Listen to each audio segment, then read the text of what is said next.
ಸಾಯಿರಾಮ್. ಆತ್ಮೀಯ ವೀಕ್ಷಕ ಬಾಂಧವರಿಗೆ ಇವತ್ತಿನ ಜೀವನಾಮೃತ ಕಾರ್ಯಕ್ರಮಕ್ಕೆ ಸ್ವಾಗತ ಸುಸ್ವಾಗತ.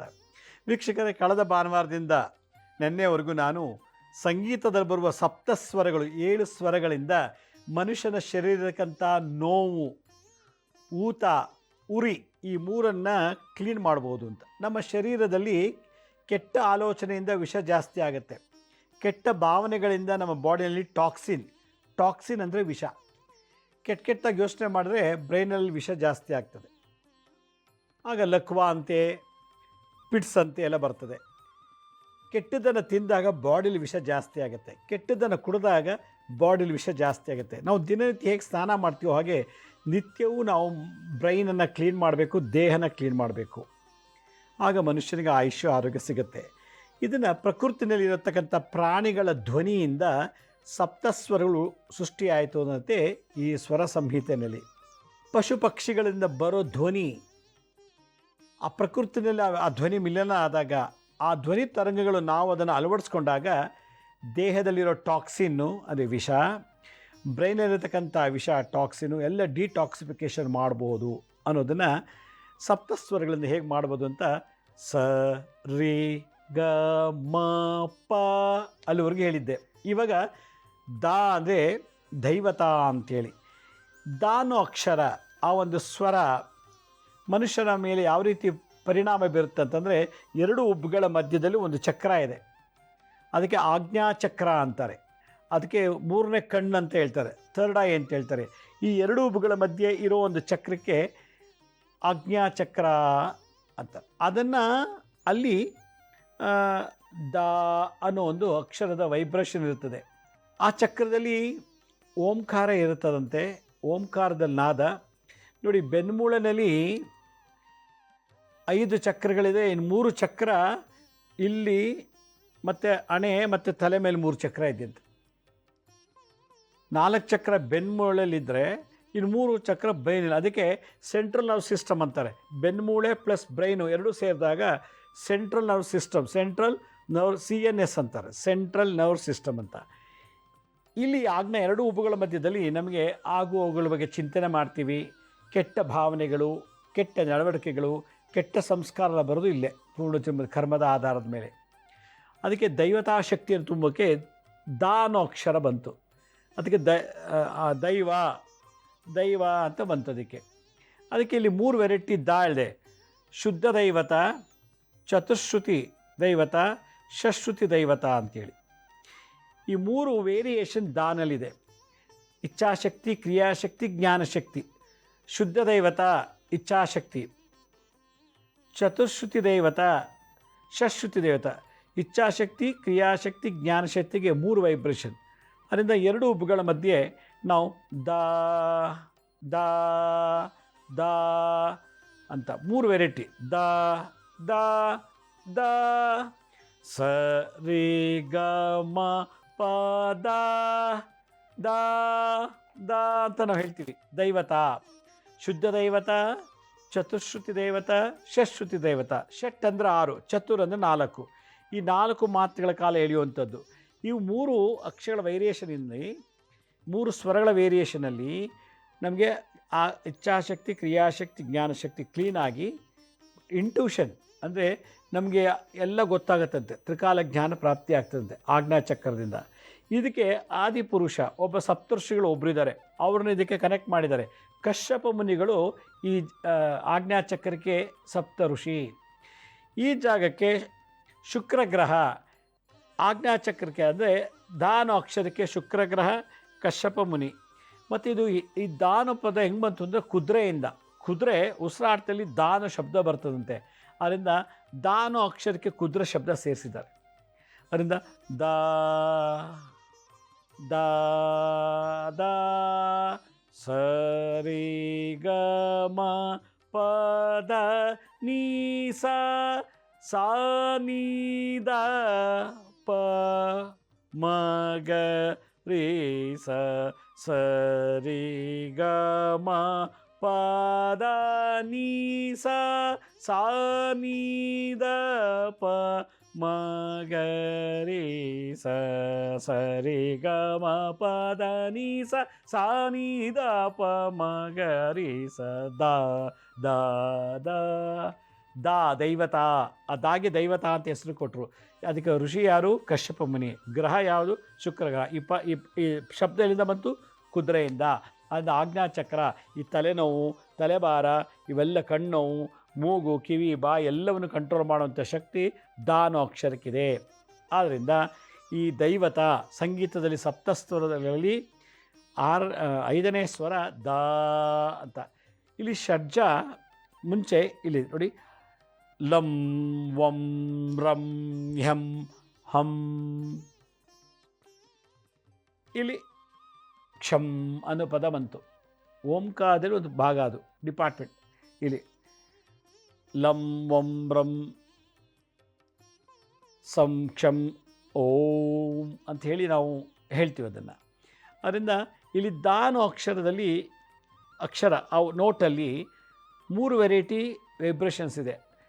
ಬಲಭಾಗಕ್ಕೆ ದ ದ ದ ವಾಮ ಭಾಗ, ದಕ್ಷಿಣ ಭಾಗ, ಬಲ ಮತ್ತು ಎಡಭಾಗ ಮತ್ತು ಊರ್ಧ್ವ, ಅದು ಊರ್ಧ್ವಮುಖಕ್ಕೆ ಮೇಲ್ಮುಖವಾಗಿ ಹೋಗುವಂಥದ್ದು. ಶುದ್ಧ ದೈವತ, ಶ್ರುತಿ ದೈವತ, ಚತುರ್ಶ್ರುತಿ.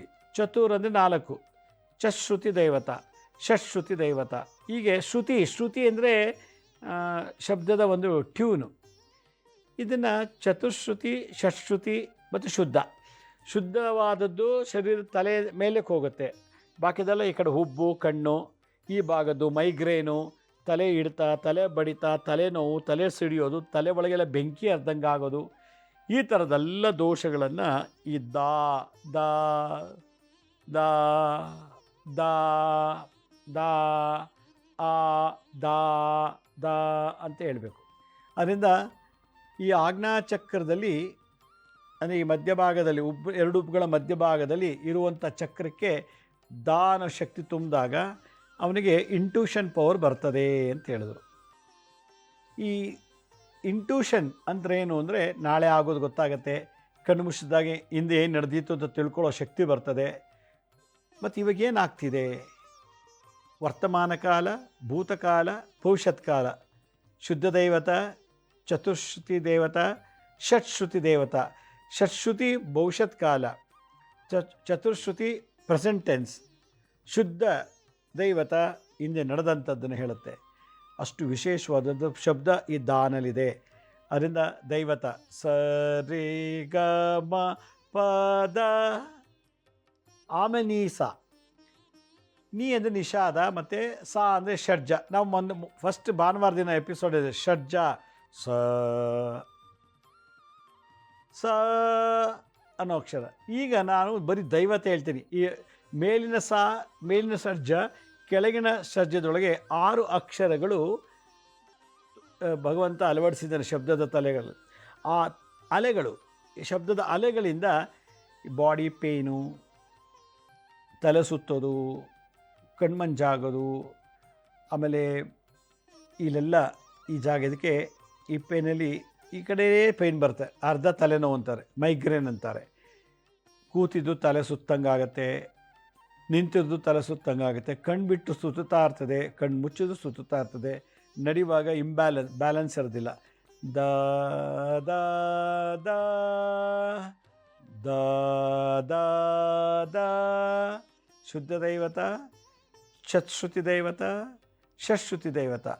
ಈ ಒಂದು ಟೋನಿನ ವೈಬ್ರೇಷನ್ನ ನಾವು ದಿನನಿತ್ಯ ಟ್ಯೂನ್ ಮಾಡಬೇಕಂತ ಈ ಜಾಗದಲ್ಲಿ. ಅದರಿಂದ ಕೆಟ್ಟದ್ದನ್ನು ನೋಡಿದರೆ, ಕೆಟ್ಟ ದೃಶ್ಯಗಳ ಬಗ್ಗೆ ನಾವು ಕೇಳಿದರೆ ಇಲ್ಲೆಲ್ಲ ಬ್ಲಾಕ್ ಆಗುತ್ತೆ ಆ ನೆಗೆಟಿವ್. ಅದನ್ನು ತೆಗೆಲಾಕ್ಲಿಕ್ಕೆ ಕ್ರಿಯೆ ಒಂದು ಸೃಷ್ಟಿ ಮಾಡಬೇಕು. ಆ ಕ್ರಿಯಾಶಕ್ತಿನೇ ದೈವತ. ಅದರಿಂದ ಇಲ್ಲಿ ದೈವತಾ ಶಕ್ತಿ ಸ್ಥಾಪನೆ ಆಗಬೇಕಂದ್ರೆ ದಿನನಿತ್ಯ ಸಂಗೀತದ ಬರುವ ದ ಅನ್ನೋ ಅಕ್ಷರವನ್ನು, ಆ ಟೋನ್ ನೋಟನ್ನು ನಾವು ರಿಪೀಟ್ ಮಾಡ್ತಾ ಇರಬೇಕು ಅಂತ ಹೇಳಿ ಸ್ವರಗಳ ಸಮೇತ ಇರುತ್ತೆ. ಇದಕ್ಕೆ ಮೂಲ ಪುರುಷ ಸಪ್ತಋಷಿಗಳೊಬ್ಬರು ಆದಂಥ ಕಶ್ಯಪ ಮಹರ್ಷಿ, ಇದರಲ್ಲಿ ಅವರ ಎನರ್ಜಿ ಇದೆ ಅಂತ ಹೇಳ್ತಾರೆ. ನೋಡಿ, ಸರಿ ಗ ಮ ಪ ದ ಆಯಿತು. ಈಗ 6ನೇ ಸ್ವರ ನೀ ಅಂದರೆ ನಿಷಾದ ಅಂತಾರೆ. ನಿಷಾದ ಅಂದರೆ ತಡೆಗಟ್ಟೋದು, ತೆಗೆದುಹಾಕೋದು ಅಂತೇಳಿ. ಈ ನೀನಲ್ಲಿ 2 ವೆರೈಟಿ ವೈಬ್ರೇಷನ್ ಇದೆ. ಶುದ್ಧ ನಿಷಾದ, ಕೈಶಕಿ ನಿಷಾದ ಅಂತ. ಶುದ್ಧ ನಿಷಾದ ಅಂತಂದರೆ ನಮ್ಮ ಬಾಡಿಯಲ್ಲಿ ಪಾಸಿಟಿವ್ ಎನರ್ಜಿನ ಜಾಸ್ತಿ ಮಾಡುತ್ತೆ. ಕೈಶಕಿ ನಿಷಾದ ಅಂತಂದರೆ ಕೆಲವು ನೆಗೆಟಿವ್ ಎನರ್ಜಿನ ತೆಗೆದಾಕತ್ತೆ. ಎಲ್ಲಿ ಲಲಾಟ ಅನ್ನೋ ಒಂದು ಚಕ್ರದಲ್ಲಿ, ಇದು ಆಜ್ಞಾ ಚಕ್ರ ಅಂದರೆ ಲಲಾಟ. ಲಲಾಟ ಅಂದರೆ ಹಣೆ. ಈ ನೆತ್ತಿ ಭಾಗಕ್ಕೂ ಈ ಎರಡು ಉಬ್ಗಳ ಮಧ್ಯದಲ್ಲಿ ಒಂದು ಚಕ್ರ ಬರುತ್ತೆ, ಲಲಾಟ.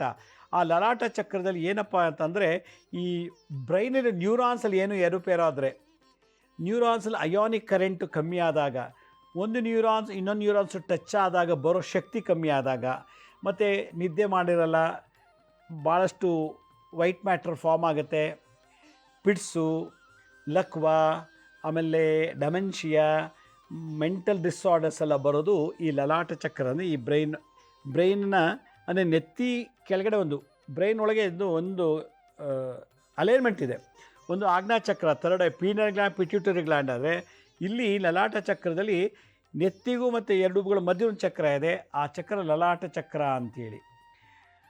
ಅದರಲ್ಲಿ ನಮಗೆ ಬ್ರೈನಿಗೆ ಸಂಬಂಧಪಟ್ಟಂಥ ಏನೇ ಕಾಯಿಲೆ ಆಗಲಿ, ಆಕ್ಸೈಟಿ ಡಿಸಾರ್ಡರ್ ಇರ್ಬೋದು, ಸ್ಕಿಜೋಫ್ರೆನಿಯಾ, ಅಲ್ಝೀಮೀರಿಯಾ, ಡೆಮೆನ್ಷಿಯಾ, ಕೈಕಾಲೆಲ್ಲ ನಡುಗೋದು, ಪಾರ್ಕಿನ್ಸನ್ ಅಂದರೆ ಕೈಕಾಲು ನಡುಗೋದು, ಡೆಮೆನ್ಷಿಯಾ ಅದೇ ಅರಳು ಮರಳು, ಹೀಗೆ ಹಲವಾರು ರೋಗಗಳನ್ನು ಬ್ರೈನಿಂದ ಸೃಷ್ಟಿ ಮಾಡ್ತೀವಿ ನಮ್ಮ ನೆಗೆಟಿವ್ ಥಾಟ್ಸಿಂದ. ಕೇಳಬಾರ್ದಲ್ಲ ಕೇಳಿ ಅದರಲ್ಲೇ ತಲೆ ಸ್ಟೋರ್ ಮಾಡ್ತೀವಿ, ನೋಡಬಾರ್ದು ನೋಡ್ಕೊಂಡು ಅದನ್ನೇ ಸ್ಟೋರ್ ಮಾಡ್ಕೊತೀವಿ, ಬ್ಲಾಕೇಜ್ ಜಾಸ್ತಿ ಆಗುತ್ತೆ. ಆಗ ಅದಕ್ಕೆ ನೀ ನೀ ನೀ ನೀ ಅಂತ ಹೇಳಬೇಕು. ಸರಿ ಗ ಮ ಪದ ನೀ ಸ ನೀ ನಿಷಾದ. ನೀ ಲಲಾಟ ಚಕ್ರವನ್ನು ಶುದ್ಧಿ ಮಾಡುವಂಥ ಶಬ್ದದ ಅಲೆ. ಅಲ್ಲಿ ಏನಾಗುತ್ತೆ ಅಂತಂದರೆ ನಮಗೆ ಒಂದು ಬೇಡದವರೆಲ್ಲ ನೆಗೆಟಿವ್ನೇ ತೆಗೆದುಹಾಕ್ಬಿಡುತ್ತೆ ನಿಷಾದ. ಇದಕ್ಕೆ ಅಧಿಪತಿ ಯಾರು? ಶನಿ ಗ್ರಹ. ಶನಿ ಈ ಜಾಗದಲ್ಲಿರ್ತದೆ. ಅದಕ್ಕೆ ಚಿಂತೆ, ಆಕ್ಸೈಟಿ, ಬ್ಯಾಡ್ ಹ್ಯಾಬಿಟ್ಸು, ಕೆಟ್ಟ ಪದಗಳು, ಉಪಯೋಗಿಸುವಂಥ ಪದಗಳು ಮತ್ತು ಹಲವಾರು ಕೆಟ್ಟ ನಡವಳಿಕೆಗಳಿಗೆಲ್ಲ ಕಾರಕ ಶನಿಗ್ರಹ, ಶನಿ. ಇದಕ್ಕೆ ನಮ್ಮ ವಶಿಷ್ಠ ಮುನಿಗಳು, ಈ ಜಾಗದ ವಶಿಷ್ಠ ಮುನಿಗಳು ವಾಸ ಮಾಡ್ತಾರೆ. ಅದೇ ವಶಿಷ್ಠ ಮುನಿಗಳು ಎನರ್ಜಿ ಇರುತ್ತಂತೆ ಲಲಾಟ ಚಕ್ರದಲ್ಲಿ. ಲಲಾಟ ಅಂದರೆ ಹಡೆ. ಅದರಿಂದ ಶನಿಗ್ರಹ ನೀ ಅನ್ನೋ ಅಕ್ಷರಕ್ಕೆ ಶನಿ ಇರ್ತಾನೆ. ನೀ ಅನ್ನೋ ಅಕ್ಷರದೊಳಗೆ ವಶಿಷ್ಠ ಮಹರ್ಷಿಗಳ ಎನರ್ಜಿ ಇರ್ತದೆ. ಇದು ಹೆಂಗೆ ಬಂತು ಅಂದರೆ ಆನೆಯಿಂದ, ಆನೆಯ ಶಬ್ದದಿಂದ, ಆನೆಯ ಉಸಿರಾಟದಲ್ಲಿ ಇರತಕ್ಕಂಥ ಒಂದು ಅಲೆ ನೀ ಅಂತ ಬಂತು. ಅದಕ್ಕೆ ನಿಷಾದಕ್ಕೆ ಅಧಿಪತಿ ನೀ ಅಂತ ಬಂತು. ನೀ ನೀ ನೀ ನೀ ನೀ ನೀ. ಆಗ ನೀ ನೀ ಅಂದಾಗ ನೋಡಿ, ಬ್ರೈನಲ್ಲೆಲ್ಲ ಒಂದು ಗ್ಲಾಸಲ್ಲಿ ನೀರು ಇಟ್ಬಿಟ್ಟು, ಒಂದು ಅರ್ಧ ಗ್ಲಾಸ್ ನೀರು ಇಟ್ಬಿಟ್ಟು ಅಡೆ ಮುಂದೆ ಹಂಗೆ ಇಟ್ಕೊಂಡ್ರೆ ಆ ಗ್ಲಾಸಲ್ಲಿ ಆ ನೀ ಅಂತ ಹೇಳ್ತಾ ಇದ್ರೆ ವೈಬ್ರೇಷನ್ ಬರ್ತದೆ, ಅಲೆಗಳು ಬರ್ತದಂತೆ. ಅಷ್ಟು ಪವರ್ ಇದೆ ಅದು. ಅದರಿಂದ ನಮಗೆ ಹುಚ್ಚುಚ್ಚಂಗೆ ಮಾತಾಡೋದು, ಅರ್ಧಂಬರ್ಧ ನೆನ್ಪಿಟ್ಕೊಳ್ಳೋದು, ಮಾತ್ರ ಏನು ಕೂತಿದ ಕಡೆ ಕೂರಲ್ಲ, ನಿಂತಿದ್ದ ಕಡೆ ನಿಲ್ಲಲ್ಲ, ರಾತ್ರಿ ಹೊತ್ತು ಮಲಗಿದ ಭಯ, ಭೀತಿ, ಭ್ರಮೆ, ಖಿನ್ನತೆ ಅಂದರೆ ಡಿಪ್ರೆಷನ್ನು, ದುಗುಡ, ಉನ್ಮಾದ, ಇವೆಲ್ಲವನ್ನು ನಾಶ ಮಾಡುತ್ತೆ ನೀ ಅಂತ. ಅದಕ್ಕೆ ನೀ ಅಂತ ಇರಬೇಕು. ಯಾವಾಗ ನೀ ಅಂತೀವಿ ವಶಿಷ್ಠ ಋಷಿಗಳು ವೈಬ್ರೇಷನದಲ್ಲಿ ಇರ್ತದಂತೆ. ಇದಕ್ಕೆ ನೀಗೆ ಗ್ರಹ ಯಾವುದು? ನೀ ಅನ್ನೋ ಅಕ್ಷರಕ್ಕೆ ಗ್ರಹ ಶನಿ ಗ್ರಹ. ಇದೆಲ್ಲಿಂದ ಬಂತು? ಆನೆಯಿಂದ. ಅದರಿಂದ ಸರಿ ಗ ಮ ಪದ ನೀ ಸಾ ನೀ ದ ಪ ಮ ಗ ರೀ ಸರಿ ಗ ಮ ಪದ ನೀ ಸಾ ನೀ ದ ಪ ಮ ಗ ರೀ ಸರಿ ಗ ಮ ಪದ ನೀ ಸಾ ನೀ ದ ಪ ಮ ಗ ರೀ ಸೋಪ್ ಹಾಕೊಂಡು ತೊಳೆದಂಗೆ, ನೀರಲ್ಲಿ ಹಾಕಿ ತೊಳೆದಾಗೆ. ಹಾಗೆ ದಿನ ಒಂದು 10 ನಿಮಿಷ 5 ನಿಮಿಷ ಇದನ್ನು ಹಾಡ್ತಾಯಿದ್ರೆ ಈ ಶರೀರ ಅನ್ನೋ ಬ್ರಹ್ಮಾಂಡ, ಈ ಶರೀರ ಅನ್ನೋ ವಾಸ್ತುನಲ್ಲಿ ಎಲ್ಲ ಥರ ನೆಗೆಟಿವ್ ರಿಮೂವ್ ಆಗಿ ನಮ್ಮಲ್ಲಿರತಕ್ಕಂಥ ಇನ್ಫ್ಲಮೇಷನ್ ಅಂದರೆ ಉರಿ, ಸ್ವೆಲ್ಲಿಂಗ್, ಊತ, ತಲೆ ಕೈ ಕಾಲೆಲ್ಲ ಊದ್ಕೊಳ್ಳೋದು, ಕಾಲು ಬೆರಳೆಲ್ಲ ಊದ್ಕೊಳ್ಳೋದು, ಉರಿ, ಇನ್ಫ್ಲಮೇಷನ್, ಕೈ ಕಾಲು ಎಲ್ಲದ ಉರಿ, ಕಣ್ಣುರಿ, ಕಿವಿ ಉರಿ, ಉಷ್ಣ ಜಾಸ್ತಿ ಆಗೋದು, ಆಗ ಬಾಯೆಲ್ಲ ಹುಣ್ಣಾಗತ್ತೆ, ಪೇಯ್ನ್, ಎಲ್ಲ ಕಡೆ ಪೇಯ್ನ್. ತಲೆ ಮುಟ್ರೆ ತಲೆನೋವು, ಕಿವಿ ಮುಟ್ರೆ ಕಣ್ಣು, ಕಿವಿ ಬಾಯಿ ಎಲ್ಲ ಅಂಗಾಂಗಗಳು ಪೇಯ್ನ್. ಆಗ ಸ ರಿ ಗ ಮ ಪ ದ ನೀ ಸ ಸ ನೀ ದ ಪ ಮ ಗ ರೀ ಸ. ಸೌಂಡ್ ಥೆರಪಿ ಆಯಿತು. ಸಪ್ತಸ್ವರಗಳಿಂದ ನಮ್ಮ ಬಾಡಿಯಲ್ಲಿರೋ ಇನ್ಫ್ಲಮೇಷನ್ನು, ಪೇಯ್ನು, ಸ್ವೆಲ್ಲಿಂಗ್ 3 ತೆಗೆದಾಕ್ತಂಗೆ ಆಯ್ತು. ಈ 3 ನಮ್ಗೆ ಇದು ಮಾಡೋದು. ಈ ಚಕ್ರಗಳು ನಮ್ಮ ಕಣ್ಣಿಗೆ ಕಾಣಲ್ಲ. ಇದೇನು ಸೂಕ್ಷ್ಮ ಶರೀರದಲ್ಲಿರ್ತದೆ. ಸೂಕ್ಷ್ಮ ಶರೀರದಲ್ಲಿರತಕ್ಕಂಥ ಚಕ್ರಗಳು ಅಂದರೆ ಗ್ಲ್ಯಾಂಡ್ ಅಂತಾರೆ ಮೆಡಿಕಲ್ ಭಾಷೆಯಲ್ಲಿ, ವೀಲ್ ಅಂತಲೂ ಕರೀತಾರೆ. ಆದರೆ ಫೀಲ್ ಮಾಡ್ಬೋದು, ಆದರೆ ನೋಡೋಕ್ಕಾಗಲ್ಲ, ಟಚ್ ಮಾಡೋಕ್ಕಾಗಲ್ಲ, ಅನುಭವಿಸ್ಬೋದು. ಈ ಥರ ಒಂದು ಸ್ವರಗಳಿಂದ ಕ್ಲೀನ್ ಮಾಡುವಂಥ, ಹೀಲ್ ಮಾಡುವಂಥ, ಕ್ಲೆನ್ಸ್ ಮಾಡುವಂಥದ್ದು ನಮ್ಮ ಸಂಗೀತ ಶಾಸ್ತ್ರದಲ್ಲಿದೆ. ಸಪ್ತಸ್ವರಗಳಲ್ಲಿ ಕೊನೆ ಸಾ ಇದೆ. ಮೊದಲನೇ ಸಾ ಬಿಟ್ಬಿಡಿ. ಆ ಮೊದಲನೇ ಸಾ ಕೊನೆಗೆ ಸಾಗೂ ಅದರಲ್ಲೂ ವೈಬ್ರೇಷನ್ ಇದೆ. ಸ ರಿ ಗ ಮ ಪ ದ ನೀ ಸ. 2 ಸಾ ಬಂತು, ಕೆಳಗಡೆ ಒಂದು ಸಾ, ಮೇಲ್ಗಡೆ ಒಂದು ಸ ಇಲ್ಲೊಂದು ಬಂತು. ರಿ ಗ ಮ ಪ ದ ನೀ ಸ. ಅಲ್ಲಿಗೆ ಷಡ್ಜ, ಸಾಗೆ ಷಡ್ಜ ಅಂತ ಕರೀತಾರೆ. ಮೇಲ್ಗಡೆ ಸಾ ಇದೆಯಲ್ಲ, ನಾನು ಕೆಳಗಡೆ ಸಾ ಮೂಲಾಧಾರ ಚಕ್ರಕ್ಕಾದರೆ ಕೊನೆ ಸಾ ಮೇಲ್ಗಡೆ ಸಾ ಸಹಸ್ರಾರ ಚಕ್ರ. ಇಲ್ಲಿ ಸಹಸ್ರಾರ ಮುಕುಟ ಅಂದರೆ ಕಿರೀಟ, ನೆತ್ತಿ. ಆ ಮಗು ನೋಡಿ, ಮಗು ತಲೆ 1 ವರ್ಷದ ಮಗು ನೋಡಿ, ಅದು ಆ ನೆತ್ತಿ ಡಬ್ ಡಬ್ ಡಬ್ ಅಂತ ಇರ್ತದೆ. ಅದೇ ಸಹಸ್ರಾರ ಚಕ್ರ. ನಮಗನ್ನಲ್ಲ, ಮಕ್ಕಳು ಮಾತ್ರ 1 ವರ್ಷದೊಳಗೆ ಅದು ಅಂತ ಇರ್ತದೆ. ಅದನ್ನು ಬಲವಾಗಿ ಮುಟ್ಬಿಟ್ರೆ ಪ್ರಾಣ ಹೊಟ್ಟೋಗುತ್ತೆ. ಈ ನೆತ್ತಿ ಭಾಗದಲ್ಲಿ ಇದೆಯಲ್ಲ, ಅದಕ್ಕೆ ಮುಕುಟ. ಮುಕುಟ ಅಂದರೆ ಕಿರೀಟ. ಅದಕ್ಕೆ ಸಹಸ್ರಾರ ಅಂತ ಸಹಸ್ರ ಅಂದರೆ 1000. ಸಾವಿರಾರು ವೈಬ್ರೇಷನ್ಸ್ನ ಏಕಕಾಲದಲ್ಲಿ ಕೇಂದ್ರೀಕರಿಸಿ ಕಂಟ್ರೋಲ್ ಮಾಡಿ ಮ್ಯಾನೇಜ್ ಮಾಡೋ ಚಕ್ರ ಸಹಸ್ರಾರ, ಮುಕುಟ ಚಕ್ರ, ನೆತ್ತಿ. ಕನ್ನಡದಲ್ಲಿ ನೆತ್ತಿ ಚಕ್ರ ಅಂತಾರೆ. ಆ ಜಾಗದಲ್ಲಿ ಎಲ್ಲ ಶಬ್ದಗಳ ಸಂಯೋಗ ಆಗುವಂಥದ್ದು ಓಂಕಾರ. ಓಂ ಅನ್ನೋ ಬೀಜ ಮಂತ್ರ ಈ ನೆತ್ತಿ ಜಾಗದಲ್ಲಿ. ಅದಕ್ಕೆ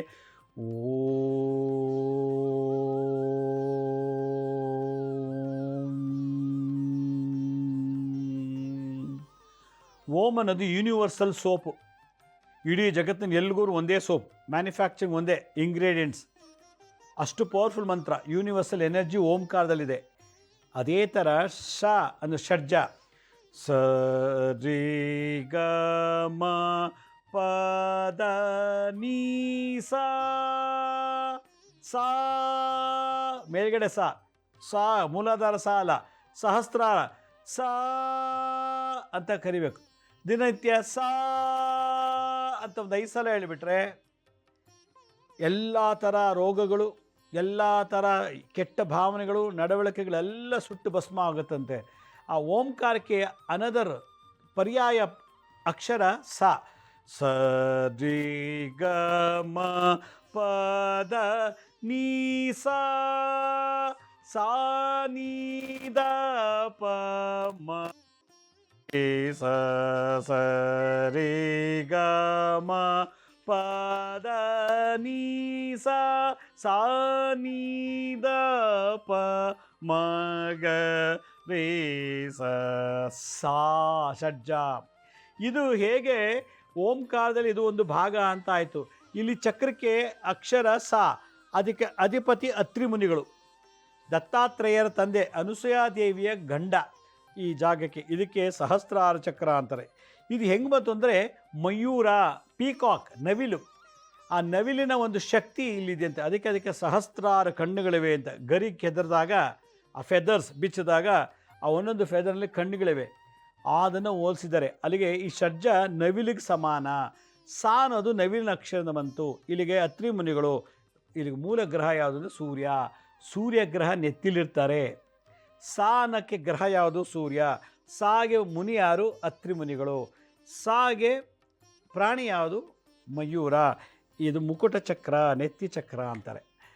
ಇದನ್ನು ಹೇಳೋದ್ರಿಂದ ನಮಗೆ ಹೋದ ಜನ್ಮದಲ್ಲಿ ಏನಾಗಿದ್ವಿ, ಈ ಜನ್ಮದಲ್ಲಿ ಏನಾಗ್ತಿದೆ, ಮುಂದಿನ ಜನ್ಮ ಏನಾಗ್ತೀವಿ ಅನ್ನೋದನ್ನ ಜನ್ಮ ವೃತ್ತಾಂತಗಳೆಲ್ಲ ಗೊತ್ತಾಗುತ್ತಂತೆ. ಸಹಸ್ರಾರ ಚಕ್ರ ಓಪನ್ ಆಗಬೇಕು. ಅದೆಲ್ಲ ಓಪನ್ ಆಗಬೇಕಾದ್ರೆ ಈ ಕೆಳಗಡೆ ಎಲ್ಲ ಗೇಟ್ ಹೋಗಬೇಕು, ಎಲ್ಲ ವಾಲ್ಗಳು ಓಪನ್ ಆಗಬೇಕು.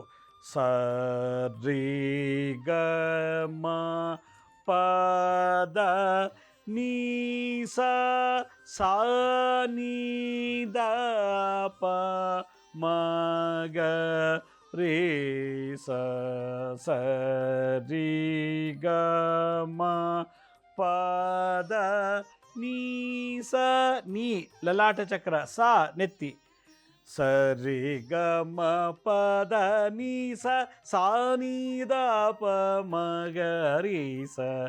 ಇದು ಒಂದು ರೌಂಡ್ ಹೇಳಿದ್ರೆ ಆರೋಹಣ ಅವರೋಹಣದಲ್ಲಿ ನಮಗೊಂದೆಲ್ಲ ಬ್ಯಾಲೆನ್ಸ್ ಆಗ್ತದೆ ಅಂತ. ಇದರಲ್ಲಿ ಸರಳ ವರಸೆ ಅಂತ ಸಂಗೀತದಲ್ಲಿ ಕರೀತಾರೆ. ಸಂಗೀತ ಕಲಿಯೋಕೆ ಹೋದಾಗ ಇದು ಹೇಳ್ಕೊಡ್ತಾರೆ. ಇನ್ನೊಂದು ಜಂಟಿ ವರಸೆ ಅಂತ. ಜಂಟಿ ಅಂತಂದ್ರೂ ಒಂದು ಅಕ್ಷರ ಇನ್ನೊಂದು ಸಲ ಹೇಳೋದು.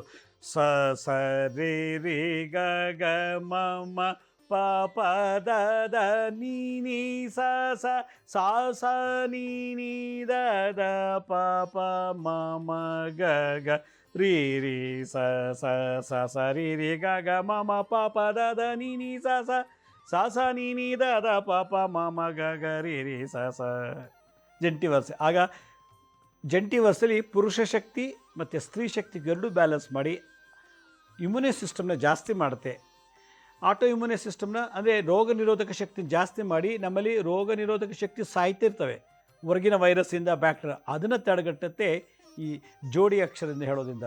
ಸ ಸ ರೇ ರೇ ಗ ಗ ಮ ಮ ಪ ಪ ದ ದ ನೀ ನೀ ಸ ಸ ಸಾ ಸ ನೀ ನೀ ದ ದ ಪ ಪ ಮ ಮ ಗ ಗ ರೀ ರೀ ಸ ಸ. ಅದರಿಂದ ಸಪ್ತಸ್ವರಗಳಲ್ಲಿ ಸಪ್ತ ಪ್ರಾಣಿ, 7 ವೆರೈಟಿ ಪ್ರಾಣಿಗಳು, ಸಪ್ತ ಗ್ರಹಗಳು ಮತ್ತು ಸಪ್ತ ಋಷಿಗಳು ಇವರೆಲ್ಲರೂ ಇರ್ತಾರಂತೆ. ಆದ್ದರಿಂದ ಸಂಗೀತದಲ್ಲಿ ಸಂಗೀತ ಕಲಿತ್ರೆ 7 ಜನ ಋಷಿಗಳ ಆಶೀರ್ವಾದ, 7 ಜನ ಗ್ರಹಗಳು ಮತ್ತು ಪ್ರಾಣಿಗಳ ಆಶೀರ್ವಾದ ಎಲ್ಲ ಸಿಗುತ್ತಂತೆ. ಅಷ್ಟು ವೈಬ್ರೇಷನ್ ಇದೆ ಈ ಸಂಗೀತದಲ್ಲಿ ಅಂತ ಹೇಳ್ತಾರೆ ಈ ಸ್ವರಸ್ಥಾನದಲ್ಲಿ. ವೀಕ್ಷಕರೇ, ನಮ್ಮ ಶರೀರದ ನೋವು, ಊತ, ಉರಿ ಈ 3 ಕ್ಲೀನ್ ಆಗಬೇಕು ಅಂದರೆ ಈ ಪದಗಳು ಉಚ್ಚಾರಣೆ ಮಾಡಬೇಕು ಅಂತ ಸ್ವರ ಸಂಹಿತೆಯಲ್ಲಿ ಹೇಳುತ್ತೆ. ಇದು ನಾನು ಭಾನುವಾರದಿಂದ ಇವತ್ತವರೆಗೂ ಮಾಡಿದ್ದೀನಿ. ಇದಕ್ಕೆ ಇನ್ನೂ ಒಂದು ವಿಶೇಷತೆ ಇದೆ, ಅದು ನಾಳಿನ ಸಂಚಿಕೆ ನಿಮ್ಗೆ ತಿಳಿಸ್ಕೊಡ್ತೀನಿ. ನಮ್ಮ ಹಳೆ ಸಂಚಿಕೆಗಳಿಗೆ ಯಾರು ನೋಡೋಕ್ಕಾಗಿಲ್ವೋ ನಮ್ಮ ಶಿರಡಿ ಸಾಯಿ ಭಿಕ್ಷಾ ಕೇಂದ್ರ ಮತ್ತು ಹೆಲ್ತ್ ಸೈನ್ಸ್ ಅಂತ 2 ಯೂಟ್ಯೂಬ್ ಚಾನಲ್ ಇದೆ. ಈ ಜೊತೆಗೆ SSVK ಜ್ಞಾನೋದಯ ಅಂತ ಒಂದು ಮ್ಯೂಸಿಕ್ ಚಾನಲ್ ಇದೆ. 3ಕ್ಕೂ ಸಬ್ಸ್ಕ್ರೈಬ್ ಮಾಡ್ಕೊಳ್ಳೋಣ, ಪಕ್ಕದ ಬೆಲ್ ಬಟನ್ ಪ್ರೆಸ್ ಮಾಡೋಣ. ನೋಡೋದು ಲೈಕನ್ನು ಮರಿದೆ ಪ್ರೆಸ್ ಮಾಡಿ. ಆಮೇಲೆ ಆ ಲಿಂಕನ್ನು ನಿಮ್ಮ ಬಂಧು ಮಿತ್ರರಿಗೆ ವಾಟ್ಸಪ್ ಮುಖಾಂತರ ಇಮೇಲ್ ಮುಖಾಂತರ ಶೇರ್ ಮಾಡಿ.